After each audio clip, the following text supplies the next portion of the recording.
چی تو چشاته که تو رو اینقدر عزیز میکنه؟ این فاصله داره منو بی تو مریض میکنه. این که نگاه نمیکنم یعنی گرفتار توام. رفتن همه ولی نترس، من که طرفدار توام. هرچی سرم شلوغ شد رو قلب من اثر نذاشت. بدون تو دنیای من انگار تماشاگر نداشت.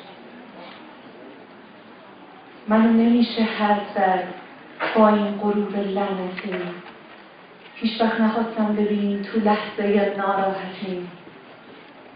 میخواستم نبخشمت، یکی ازت تعریف کرد. دیدن تنهای تو منو بلا تکلیف کرد.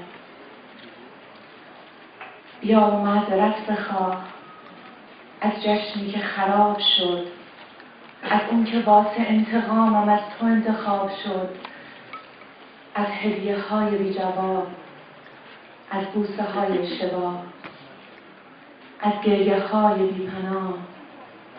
بیا و معذرت بخواه.